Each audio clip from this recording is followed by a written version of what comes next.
Assalamualaikum warahmatullahi wabarakatuh. Alhamdulillahirabbil alamin. Wassalatu wassalamu ala asyrafil mursalin nabiyyina wa habibina Muhammadin wa ala alihi wa sahbihi ajma'in. Asyhadu an la ilaha illallah wahdahu la syarika lah. Al-Malikul Haqqul Mubin wa asyhadu anna Muhammadan abduhu wa rasuluhu An-Nabiyul Amin. Qala ta'ala ya ayyuhalladzina amanu ittaqullaha haqqa tuqatih wa la tamutunna illa wa antum muslimun. Allahumma inna nas'aluka ilman nafi'a wa rizqan thayyiba wa amalan mutaqabbala, amma ba'd. Kaum muslimin dan muslimat, hadirin al-hadirat, al-musyahidin wal musyahidat, saudara-saudari, para penuntut ilmu dimanapun berada, alhamdulillah segala puji dan syukur milik Allah Subhanahu wa ta'ala. Salawat dan salam semoga senantiasa kita sampaikan untuk junjungan kita Rasulullah sallallahu alaihi wasallam. Mudah-mudahan salawat dan salam ini juga tersambung kepada keluarganya, kepada para sahabat yang telah berjuang bersamanya, dan kepada siapapun yang senantiasa setia di atas jalan agamanya. Pada pagi ini kembali kita melanjutkan pembahasan ilmu yang kita pilih dan kita ambilkan dari karya-karya para ulama al-fudhala al-ajilla yang memiliki ilmu yang kokoh dan kuat. Pada pertemuan sebelumnya sudah kita selesaikan karya Syekh Shalih Al-Utsaimin, Syarh Ushulul Iman. Syarh Ushulul Iman yang ditulis oleh beliau. Pagi ini kita akan kembali melanjutkan buah karya dari Syekh Shalih Al-Utsaimin, yaitu tentang Fiqhul Ibadat. Kitab Fiqhul Ibadat li Fadilati Syekh Al-Allamah Muhammad ibn Shalih Al-Utsaimin, ghafarallahu lahu wa liwalidayhi wa lil muslimin. Bahwa kitab ini awalnya adalah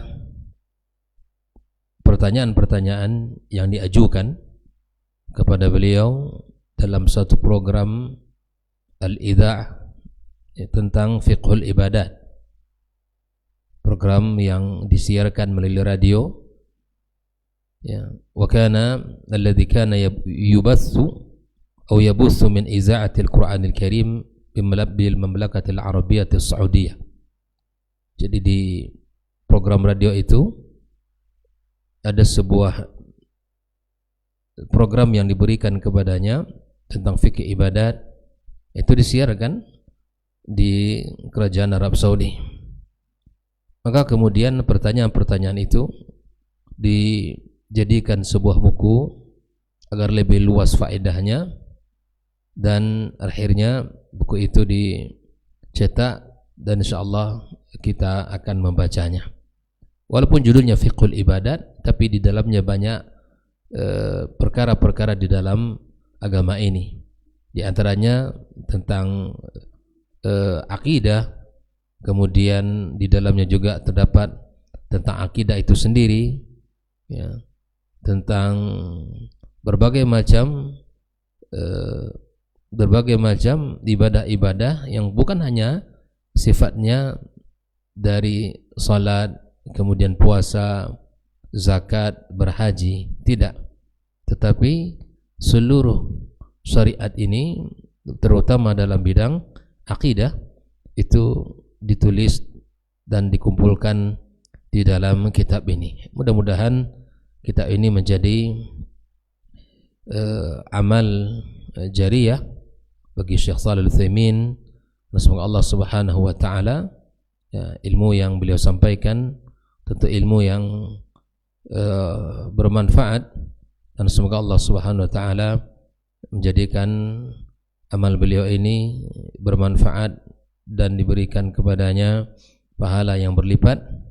Allah tinggikan derajat dan Allah masukkan ke dalam surga yang luasnya seluas langit dan bumi. Namun sebelum kita memulai ya, apa yang dibahas oleh beliau dalam kitab Fiqhul Ibadat ini, maka sebaiknya kita mengenali beliau lebih dekat lagi ya. Maka beliau nasabnya adalah atau namanya adalah Sahib al-Fadilah al-Syekh al-Alim al-Muhaqqiq al-Faqih al-Mufassir al-Wari al-Zahid, seorang alim al-Muhaqqiq yang faham dengan fikih ya, seorang mufassir wara' dan zuhud, Muhammad ibn Saleh ibn Muhammad ibn Sulaiman ibn Abdurrahman al-Utsaimin min Bani Tamim, dari Bani Tamim. Ini namanya siapa? Muhammad ibn Saleh ibn Muhammad ibn Sulaiman al-Utsaimin bin Sulaiman ibn Abdurrahman al-Utsaimin dari Bani Tamim, min al-Wahba wa min Bani Tamim.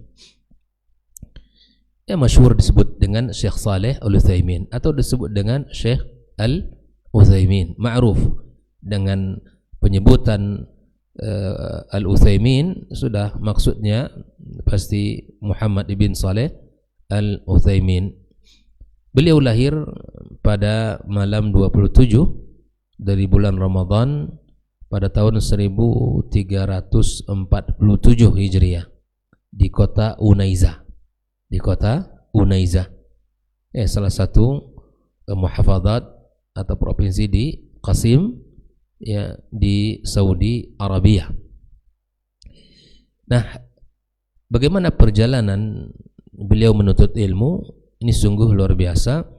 Perjalanan pertama di mana orang tuanya rahimahullah taala menyerahkan beliau untuk mendapatkan ilmu Al-Quran dari kakeknya, kakek dari sisi ibunya.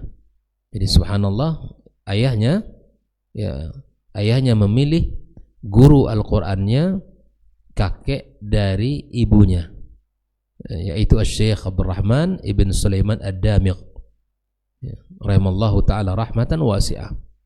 Kemudian beliau belajar menulis, kemudian belajar sedikit ilmu berhitung dan nas sastra dari sekolah Al-Ustaz Abdul Aziz ibn Salih Ad-Damiq rahimallahu ta'ala, dan itu sebelum dia masuk ke madrasah Muallimil Quran punya Syekh Ali ibn Abdullah Asy-Syaitan rahimallahu ta'ala, haitsu hafizal Quran al-Karim indahu.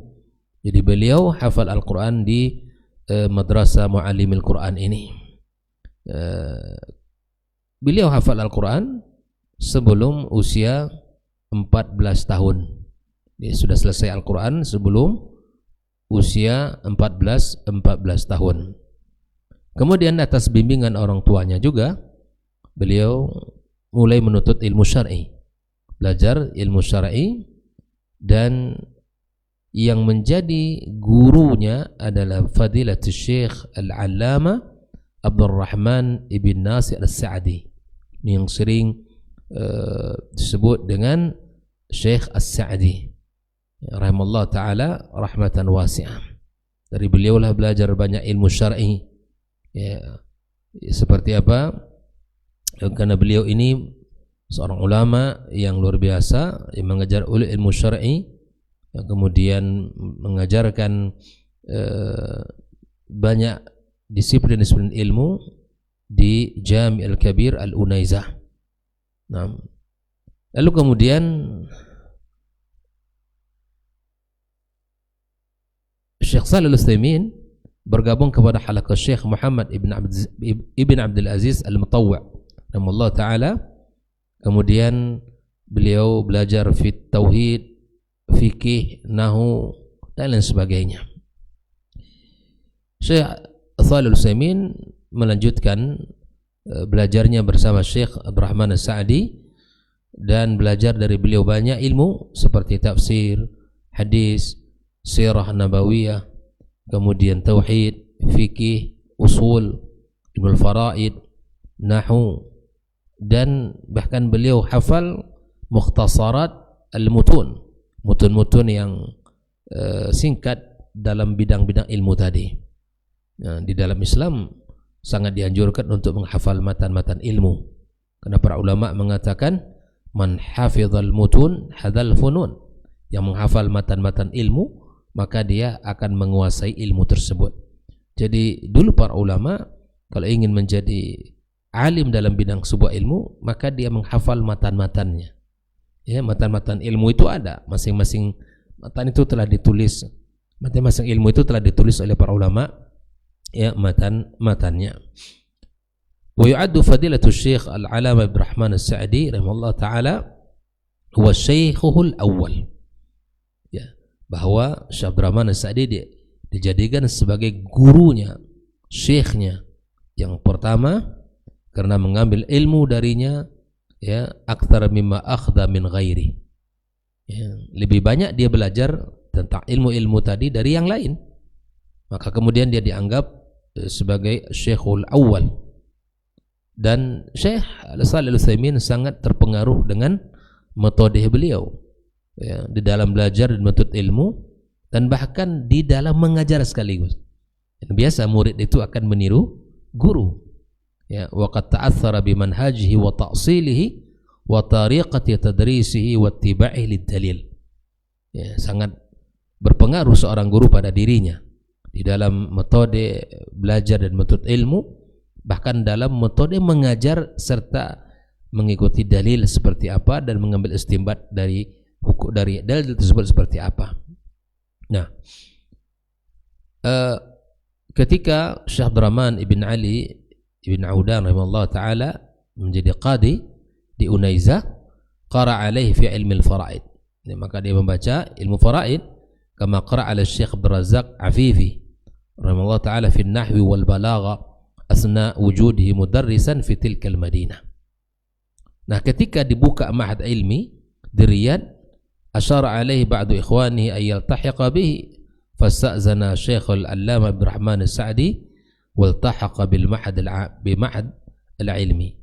Jadi ketika dibuka ma'had ilmi di Riyadh, ya, kemudian dia bergabung di sana atas izin gurunya Syekh Abdul Rahman As-Sa'di. Nah, selama 2 tahun berada di ma'had ilmi tersebut di Riyadh, yang beliau ambil dari para ulama-ulama yang mengajarkan beliau seperti Abdul Rahman, seperti Al-Allama Al-Mufassir Syekh Muhammad Amin Asy-Syanqiti, والشيخ الفقيه عبد العزيز بن ناصر بن رشيد, والشيخ المحدث عبد الرحمن الأفريقي, dan semua itu adalah menjadi bagian yang tak terpisah dari luasnya ilmu Syekh Shalih Al-Utsaimin. Wa fi athna'i dzalika, di dalam masa-masa itu juga, di dalam, maka ittasala bi samahati Syekh Al-Alama Ibn Aziz Ibn Abdillah bin Baz, faqra alaihi fil masjid min Sahih Bukhari wa min rasail Syekh al-Islam Ibn Taimiyah. Kemudian intafa' bihi fi ilmi al-hadis wan nazar fi ara'il fuqaha al-madahib wal muqarana bainaha, fikih madhab dan perbandingan. Wa yu'addu samahatu Syekh bin Abdul Aziz bin Baz wa syaikhahu al-thani fi at-tahsil wa at-ta'assur bih. Jadi yang pertama Syekh, guru besarnya adalah Syekh Abdul Rahman As-Sa'di, dan termasuklah Syekh bin Baz rahimahullah taala yang menjadi guru kedua beliau di dalam belajar dan menuntut ilmu. Betapa berpengaruhnya kedua gurunya tersebut di dalam menyampaikan dan bahkan di dalam mengikuti dalil. Lalu kemudian Syekh kembali ke Unaizah pada tahun 1374, dan kemudian beliau belajar ala Syekh Al-Allama Abdul Rahman Ibn Nasir As-Sa'di kembali, wa yutabi' dirasatuhu intisaban fi kulliyat asy-syari'ati bi Riyadh allati asbahat juz'an min Jami'at al-Imam Muhammad Ibn Saud Al-Islamiyah hatta nala asy-syahadat al-'aliyah. Nah, kemudian beliau mengikuti perkuliahan secara intisab, ya, di Fakultas Syariah di Riyadh, yang kemudian menjadi sebuah bagian Jami'atul Imam Ibn Muhammad Ibn Saud al-Islamiyah dan kemudian memperoleh ijazah al-aliyah. Nah, setelah beliau menjadi perjalanan panjang menuntut ilmu tadi, maka kemudian beliau setelah belajar tentu memiliki tugas dan tanggung jawab untuk menyampaikan ilmu yang telah ia dapatkan. Maka di antara dorongan yang diberikan oleh Syekh Abdurrahman As-Sa'di agar dia mengajar, fasajja'ahu 'ala tadris, didorong muridnya untuk kamu sudah saatnya untuk memberikan ilmu. Wa mazala taliban fi halaqati, padahal ketika itu Syekh Shalih Al-Utsaimin masih menjadi murid di halaqahnya, tetapi karena melihat Syekh Shalih Al-Utsaimin an-najaba wa sur'at at-tahsil al-ilmi, karena beliau memiliki kecerdasan kemudian mudah di dalam sangat cepat di dalam memahami ilmu, maka beliau diminta untuk mengajar. Fabada at-tadris, mulailah beliau mengajar pada tahun 1370 Hijriah fil Jami' al-Kabir bi Unaizah. Lalu inilah awal daripada perjalanan pengajaran beliau. Setelah beliau selesai dari Ma'had Ilmi di Riyadh, uina mudarrisan fil Ma'had al-Ilmi bi Unaizah. Beliau ditunjuk sebagai guru di Ma'had Ilmi tersebut di Unaizah pada tahun 1374. Setelah wafatnya Syekh Abdurrahman As-Sa'di pada tahun 1376, maka dia menggantikan posisi gurunya di Jami' al-Kabir di Unaizah. Jadi beliau yang menggantikan posisi gurunya. Wa imamatul idaini fiha, dan menjadi imam dan khatib di Masjid Al-Jami' Al-Kabir tersebut. Lalu kemudian bukan hanya itu, tapi beliau juga melakukan at-tadris, mengajar di maktabah Al-Unaizah Al-Wataniyah at-tabi'ah lil-Jami', karena Jami' itu memiliki sebuah maktabah. Nah, yang kemudian allati assasha Syekhu rahimahullah ta'ala, dan maktabah ini yang didirikan oleh gurunya Syekh Abdurrahman As-Sa'di, perpustakaan yang gudangnya ilmu. Lalu membuat halaqah di sana, di samping dia mengajar di Jami' Al-Kabir, tapi juga memberikan ilmunya di maktabah Al-Unaizah Al-Wataniyah. Nah, ketika murid-murid sudah mulai banyak berdatangan belajar dan duduk dalam majelisnya, maka maktabah tersebut atau perpustakaan itu tidak cukup lagi untuk menampung banyaknya jumlah penuntut ilmu yang belajar di situ. Maka kemudian fadilatul Syekh mengajar ilmunya di Masjid Al-Jami' itu sendiri. Yang awalnya beliau mengajar di maktabah, tapi kemudian karena sudah banyaknya orang-orang berdatangan belajar menuntut ilmu, lalu kemudian dia membuka halaqah dan mengajar di Al-Jami' Al-Kabir. Lalu kemudian wastama' ilaihi tullab wa tawafadu minal mamlakati wa ghairiha, dan berdatanganlah orang-orang dari seluruh penjuru penjuru daerah dari Arab Saudi dan bahkan dari luar Arab Saudi duduk. Ini sangat terkenal dengan halaqahnya Syekh Shalih Al-Utsaimin di Al-Unaizah. Lalu kemudian hatta kanu yablughuna al-mi'at fi ba'di durus wa ula yadrusuna dirasatan jaddah bihadaf at-tahsil al-ilmi. Mereka betul-betul belajar dengan sungguh-sungguh. Walaysa mujarrad al-istima', bukan hanya duduk mendengar, tapi mereka datang mencatat, belajar bagaimana menuntut ilmu. Wa baqi 'ala dzalik imaman wa khatiban wa mudarrisan hatta wafatihi rahimallahu ta'ala. Dan itulah kegiatan yang beliau lakukan, menjadi imam, menjadi khatib, dan menjadi guru sampai Allah Subhanahu wa taala mewafatkan beliau. Wa baqiya Syekh mudarrisan fil Ma'had al-Ilmi, beliau terus mengajar menjadi guru di Ma'had Ilmi sampai pada tahun 1398 Hijriah. Nah, indama intaqala ila tadris bi kulliyat asy-syari'ah wa usuluddin bil Qasim at-tabi' li Jami'at al-Imam Muhammad ibn Saud al-Islamiyah wa dhalla usadan fiha hatta wafat rahimallahu ta'ala. Dan kemudian ketika berpindah mengajar ke Kuliah Syariah dan Usuluddin di Qasim yang merupakan cabang daripada Jamiatul Imam bin Saud, maka dia menjadi ustaz sampai Allah Subhanahu wa taala wafatkan beliau. Dan kemudian apa? Bukan hanya itu. Wa kana yudarrisu bil Masjidil Haram wal Masjid Nabawi. Beliau juga mendapatkan kesempatan untuk bisa mengajar di Masjidil Haram di Mekah dan kemudian Masjid Nabawi di Madinah. Pada musim-musim haji dan bulan Ramadan dan pada al-ijazat saifiyah, di musim-musim panas itu biasanya di Arab Saudi mereka membuat daurah-daurah dan sampai Allah Subhanahu wa taala wafatkan beliau. Itulah kehidupan yang berkah yang beliau lalui. Dan kelebihan Syekh Shalih Al-Utsaimin memiliki uslub ta'limi farid. Beliau memiliki cara yang metode yang sangat luar biasa ya di dalam menyampaikan. Bal yunaqishu tulab wa yataqabbal as'ilatahum.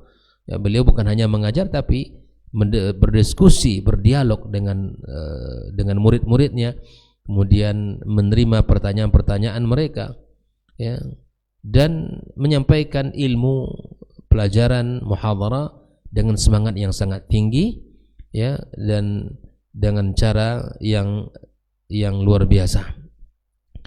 Nah, ikhwafillah rahimani rahimakumullah, setelah beliau belajar kemudian mengajar, tentu tidak hanya proses menyampaikan ilmu, namun beliau juga memiliki ya karya-karya yang luar biasa, kemudian memiliki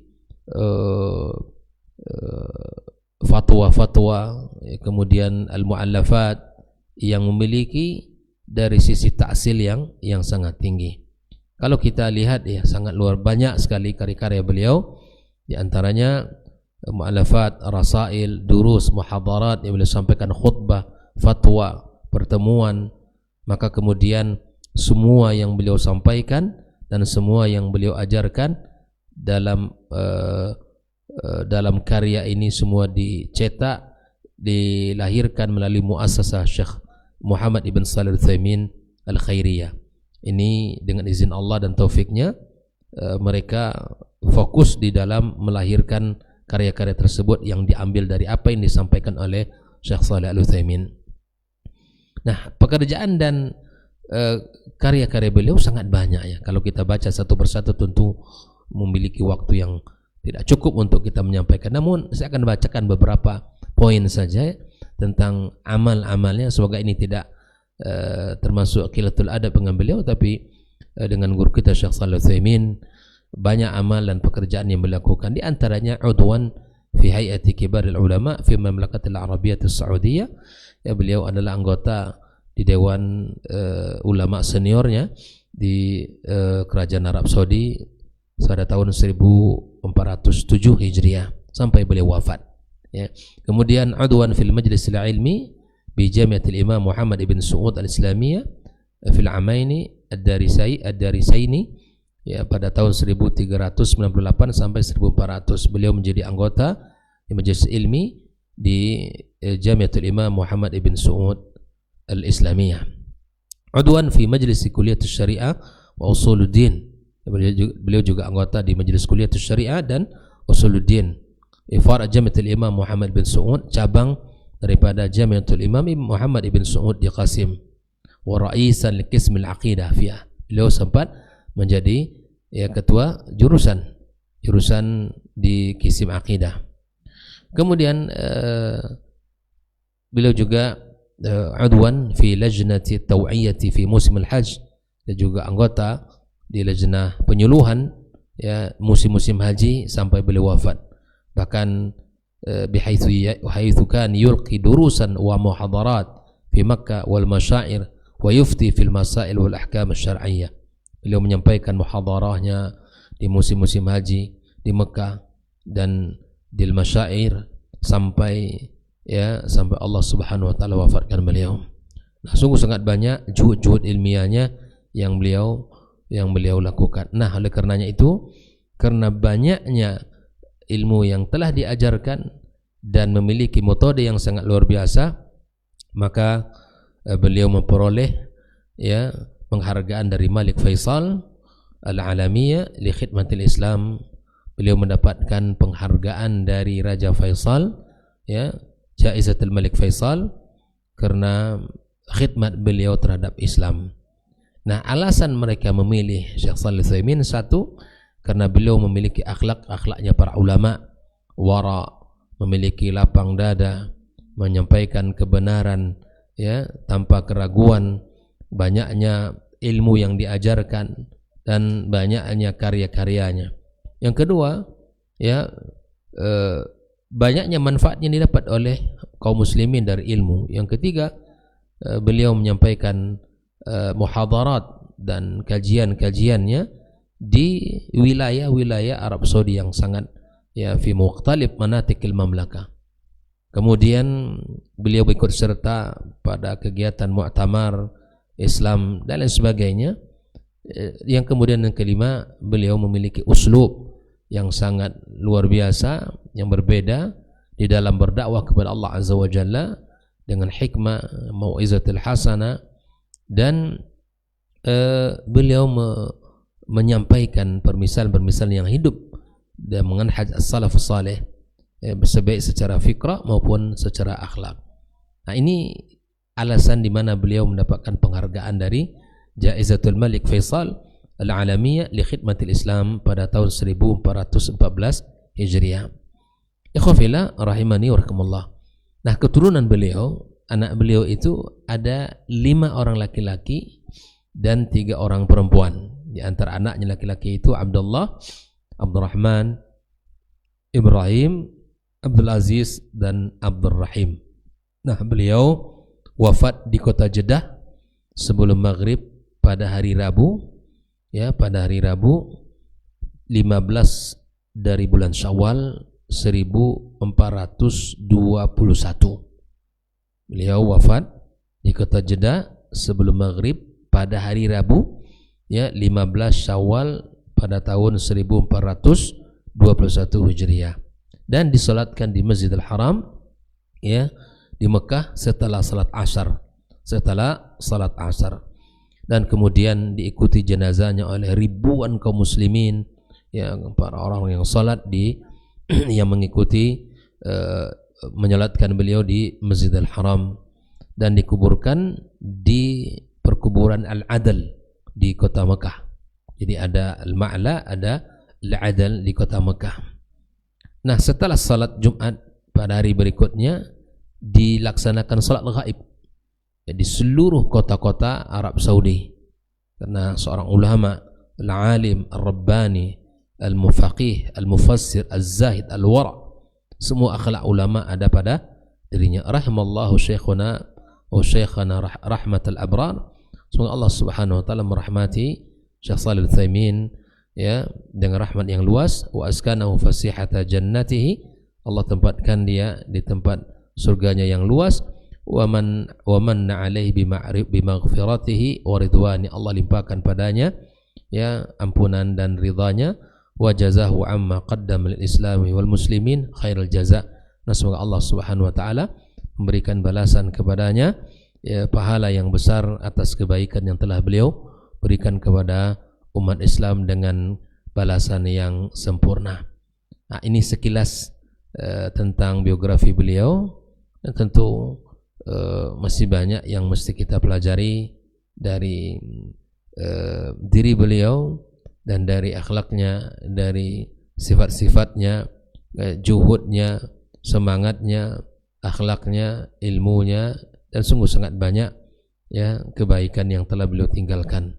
Dan mudah-mudahan Allah Subhanahu wa taala berikan kepada kita kemudahan untuk bisa mempelajari banyak ilmu darinya. Alhamdulillah, ketika kami menuntut ilmu di Madinah, ya, biasanya di bulan Ramadan kita beriktikaf di Masjidil Haram di Mekah, dan kita senantiasa duduk di majelisnya ketika menyampaikan ilmu di Masjidil Haram. Subhanallah, dalam keadaan sakit, dalam keadaan dia terbaring di atas kasur pun beliau masih memberikan ilmunya, ya, kepada kaum muslimin melalui siaran langsung yang disiarkan melalui radio.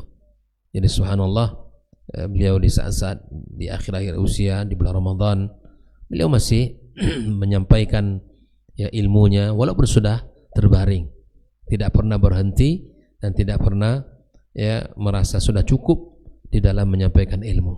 Bahkan para dokter yang sedang merawat, kemudian para ahli-ahli medis yang sedang memberikan pengobatan kepadanya, ya dia di saat-saat seperti itu pun masih memberikan ilmunya kepada kaum muslimin.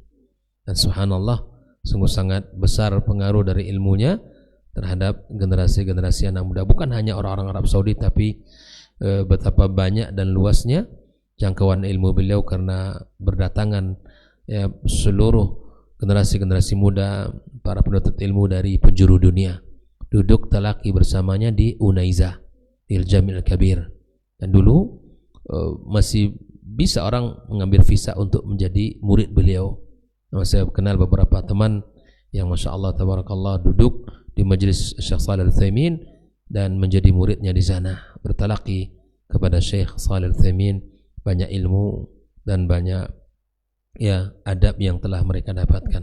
Mudah-mudahan Allah Subhanahu wa taala memudahkan kita pula untuk membaca manfaat dan mengambil ibrah dari setiap karya-karya beliau yang beliau tulis atau yang beliau sampaikan kemudian dibukukan oleh yayasan yang kemudian disebut Yayasan Shalih Al-Utsaimin Al-Khairiyah. Barangkali itu dulu untuk kita pagi ini mengenal lebih dekat Syekh Shalih Al-Utsaimin, sehingga kita mencintainya karena Allah Subhanahu wa taala, mencintainya karena Allah Tabaraka wa taala, karena akhlaknya, karena ilmunya. Kita tidak berjumpa dengannya di dunia ini, semoga Allah Subhanahu wa taala ya berjumpakan kita dengan para orang-orang saleh. Allah kumpulkan kita di dalam surganya Allah Subhanahu wa taala. Barakallahu fikum. Ini pembahasan kita pada pagi ini. Semoga Allah Subhanahu wa taala berikan kebaikan kepada kita, kepada keluarga kita dan kepada anak dan keturunan kita. Wassallallahu wasallam ala nabiyyina habibina Muhammadin wa ala alihi wa sahbihi ajma'in.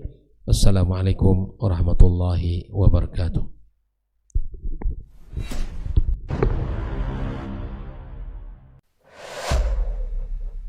Dunia dan seisinya ini bagi Allah tak sama nilainya dengan sebelah sayap lalat. Barang siapa yang beramal untuk akhiratnya, Allah akan cukupkan baginya urusan dunia. Sayati zamanun 'alan nasi as-sabiru fihim qalqabit al-jamarah. Akan ada satu masa di akhir zaman yang berpegang teguh dengan agamanya seperti orang yang sedang memegang bara